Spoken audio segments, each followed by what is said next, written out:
Olá, querido, querida, estamos chegando com você com o programa Um Convite à Esperança, da Comunidade Batista Betel em São Lourenço do Oeste, aqui pela Estação FM. É uma alegria falar com você nessa manhã e podermos estar compartilhando essa palavra de Deus para o seu coração e para a sua história.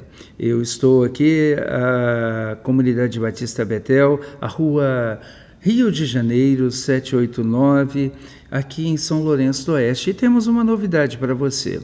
A partir dessa semana, estamos iniciando às quartas-feiras o culto Oração com Propósito, onde você pode colocar sua história, seu coração, sua vida na presença do Senhor e pedir a Ele que opere segundo a vontade dEle de uma maneira plena, poderosa, especial, nova. O Senhor pode fazer coisas tão tremendas por você.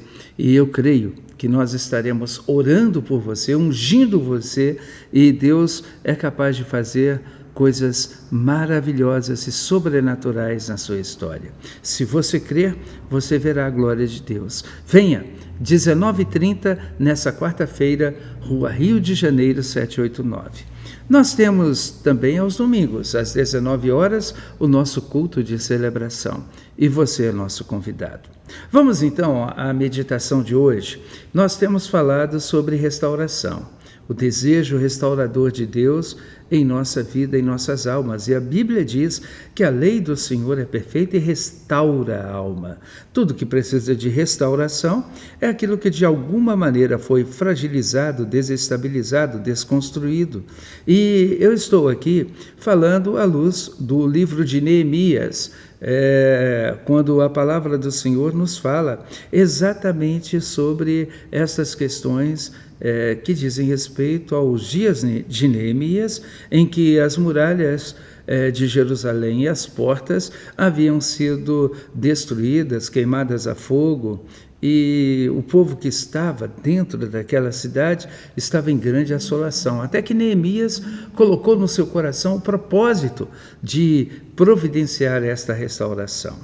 Nós temos usado essa realidade que ocorrida biblicamente também para um paralelo espiritual. E ultimamente temos falado sobre as portas. Falamos da porta que é conhecida como a porta do gado ou das ovelhas. Falamos sobre a porta dos peixes e falei sobre a questão da restauração dos princípios de trabalho e provisão. E hoje eu quero falar sobre a porta velha. A porta velha é conhecida lá no texto de Neemias, capítulo de número 3, versículo de número 6. E o texto vai dizer: Joiada, filho de Paseia e Mesulão, filho de Besodias, repararam o portão velho, colocaram as vigas e os portões nos seus lugares, com os seus ferrolhos e as suas trancas. Pai, esta é a tua palavra, e não há como elucidá-la, como compartilhá-la sem a tua unção. Por isso eu peço que o Senhor fale conosco e traga profundamente ao nosso coração a direção dessa voz que é tua, de tal maneira que não seja aquele que prega, mas aqueles que ouçam e assistem essa mensagem possam perceber o Senhor a falar, a mover e a trazer direção. É o que te pedimos no nome do Senhor Jesus. Amém. Então, queridos, a porta velha, como designa o seu nome, era antiga, claro. Talvez esta fosse uma das primeiras portas daquela cidade que, antes de ser conhecida como Jerusalém, passou a ser conhecida como Salém, e mencionada era desde o Gênesis, em Gênesis capítulo 14, versículo de número 18. Depois, é claro, vai se tornar a sede de Israel, a capital eterna de Israel, a cidade que será chamada também no Apocalipse como Cidade Santa. Certamente esta cidade que é mencionada nos Salmos, em Salmos 76, versículo 2, vai ser um marco histórico para aquela velha Jerusalém, mas também vai trazer consigo várias avaliações que podem ter o seu paralelo espiritual. Quem se lembrava da Porta Velha, claro, se lembrava da fundação de Jerusalém, dos memoriais e das lembranças do que Jerusalém foi nos dias passados. E aqui a primeira realidade paralela que cabe nos pensar. As nossas memórias, as nossas lembranças. Claro que numa vida sem Deus, numa vida sem uma experiência profunda com Ele, diversos fatos, situações, circunstâncias acontecerão e, de alguma maneira, poderão desestabilizar as nossas vidas quando delas nos lembramos, quando ainda não somos curados em nossas lembranças. É por isso que algumas realidades de vida só podem ser realmente tratadas e estarem bem quando o Senhor cura-nos por dentro. E é interessante, voltando ao que diz o Salmo, se não me engano, 119, a lei do Senhor é perfeita e restaura a alma. É exatamente essa restauração do interior que o Senhor provisiona daqueles ou naqueles que se aproximam dele. E quem sabe hoje a sua memória, as suas lembranças estejam povoadas de situações de vida que, quando você se lembra daquilo, dá até aquele frio na barriga, dá até aquele mal-estar, e quem sabe sejam até acompanhadas de algumas dores internas. Algumas pessoas se angustiam, se amarguram, anos a fio, por causa de situações e circunstâncias que instaladas estão lá nas lembranças. Eu não falo nem das inconscientes, eu falo das conscientes, daquelas que, volta e meia, o inimigo faz questão de colocar diante dos nossos olhares, na forma de dardos inflamados, na forma de pensamentos lançados, para ancorar a nossa alma naquilo que foi de negativo. E, na realidade, o Senhor, Ele, quando recebe o nosso coração, quando nós nos colocamos diante dEle, quando nós nos aproximamos dEle recebendo o seu perdão e a salvação, a Bíblia fala que aquele que está em Cristo, nova criatura é, as coisas velhas se passaram e eis que tudo se faz novo, 2 Coríntios 5,17. Então a proposta de Deus é nos inserir no novo, desatrelando a nossa alma das culpas do passado, das angústias do passado. E é interessante que Ele faz isso através de um processo conhecido como novo nascimento e em consequência do novo nascimento, a regeneração, que é operada pelo Espírito Santo.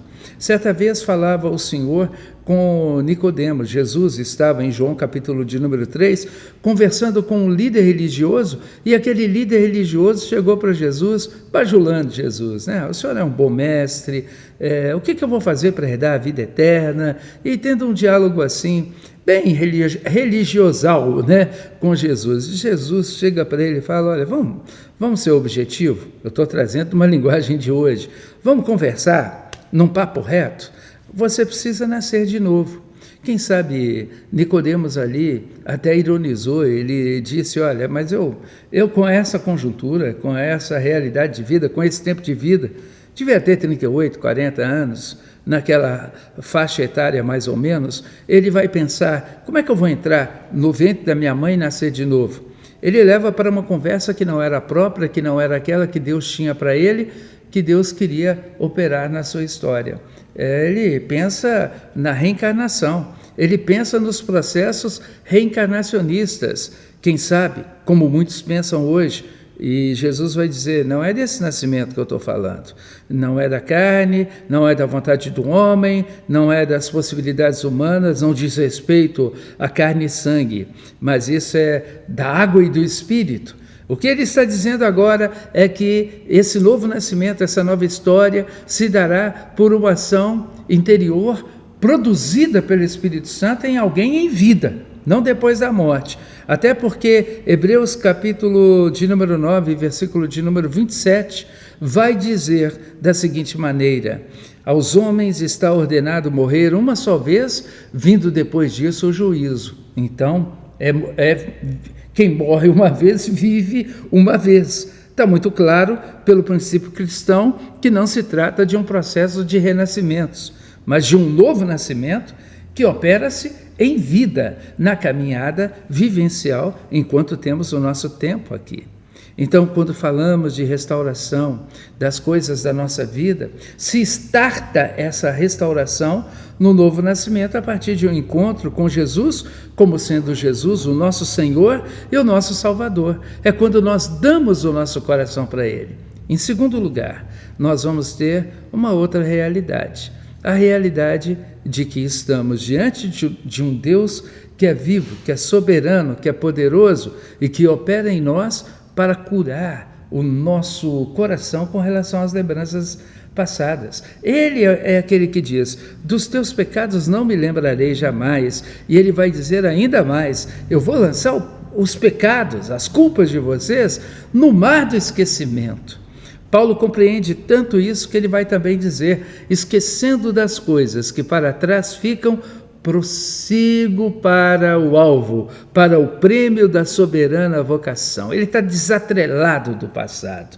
Aquele que foi perseguidor, que foi assassino, que foi um religioso mórbido, ele agora diz: eu olho para o passado, tudo aquilo passou, tudo aquilo ficou, eu sou novinho em folha para uma nova história. É isso que fala também da porta antiga, dos memoriais curados, das culpas perdoadas, de uma nova vida instalada quando se está em Cristo. Aquele que está em Cristo, nova criação, nova criatura é. As coisas antigas se passaram, eis que tudo se faz novo. É assim que Jesus olhou para aquela mulher e disse: até hoje você pecou, vai e não peques mais. É assim que Jesus disse isso para tantas outras pessoas: vão e recomecem uma nova história. Hoje o Senhor tem essa proposta para você. Restaurar a porta antiga, recebendo a cura dessas lembranças, é possível também pela ação do Espírito Santo dentro de nós, que vai levar o nosso coração a nos lembrar das coisas boas que Deus fez e faz. Quantas vezes nós seremos lembrados pelo inimigo daquilo que é ruim, mas o Espírito Santo já nos lembra daquilo que o Senhor é, do que Deus faz, do que podemos nele receber e vivenciar. Aquilo que você já experimentou de bom, as coisas que já foram boas, os princípios que já foram vivenciados e foram abençoadores. Tudo isso fala da porta antiga.